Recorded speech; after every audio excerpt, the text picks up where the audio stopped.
아니지. 단면조사 연구는 질병 있는 사람이 아니야. 그냥 하는 겁니다. 그냥. 그래서 질병이 있든 없든 간에 그냥 하는 거고, 질병이 있는 사람을 대상으로 하는 게 이제 환자 대조군이라고 보시면 되고요. 답은 4번. 자, 25번입니다. 자, 이것도 기억하시나요? 혹시 우리가 우리 유인물이 좀 갖다 놨는데, 유인물 보시면 제가 몇 개 지금 볼 거냐면 한 4가지 연구 방법. 그러니까 우리가 배웠던 분석, 역학, 그 다음에 코호트 연구 이런 거 말고 4가지를 더 할 거거든요. 생태학적 연구, 그 다음에 이민자 연구, 쌍둥이 연구, 출생 코호트 분석, 요 4개를 좀 할까 합니다. 이 중에서 이제 생태학적 연구가 시험 문제 좀 나왔었고요. 나머지도 나올 확률이 좀 있어서. 자, 생태학적 연구는 그거예요. 이걸 보는 거죠. 생태학적 연구는, 자, 어느 지역에 고혈압 유병률이 높아.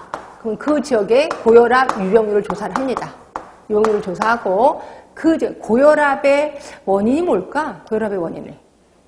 음식을 짜게 먹었을 때. 그러면 제가 그 지역의 소금의 판매량을 조사하는 거야. 소금의 판매량.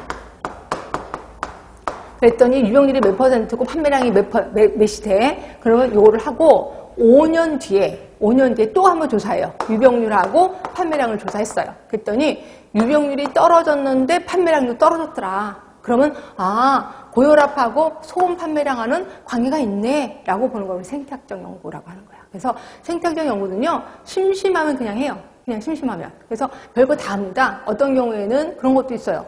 폐암 환자의 유병률과 담배 판매량하고 조사도 합니다. 그리고 이걸 또 몇 년 뒤에 또 조사해. 그때 유병률이 떨어졌는데 또 담배 판매량이 떨어져서 관계가 있었네 라고 보는 거예요. 그래서 심심하면 하는 게 생태학적 연구라고 보시면 될 것 같고, 자, 그래서 보시면, 근데 요거는 문제가 뭐냐면 이거예요. 지금은 개인을 대상으로 하는 거예요? 집단으로 하는 거예요?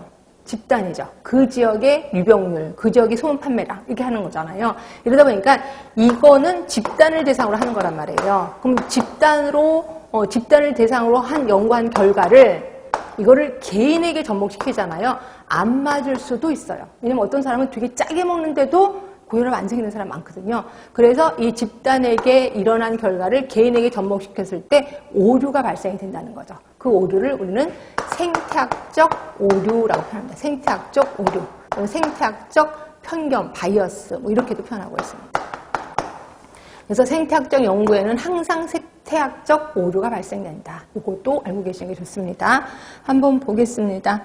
자, 1번 보시면 다른 목적을 위해 생성된 기존 자료, 뭐 예를 들어서 아까 유병률, 판매량 이건 다른 목적으로 해서 만들어 놓은 거 아니에요. 이런 거를 질병에 대한 인구 집단 통계 자료와 관련 요인에 대한 인구 집단 통계 자료를 이용해서 상관 분석을 시행하는 거죠. 그래서 이거를 상관성 연구라고도 표현하는 거고요. 자, 2번 보세요. 이 연구는 개인이 아닌 인구 집단을 관찰 단위로 해서 분석을 한다는 거죠. 그래서 세 번째 보세요. 가장 많이 수행하는 생태학적 연구의 유형은 한 시점에서 여러 인구 집단에서 대상 질병의 집단별 발생률. 저는 고혈압이라고 했습니다. 그리고 위험 요인의 노출률. 그래서 소금 판매량.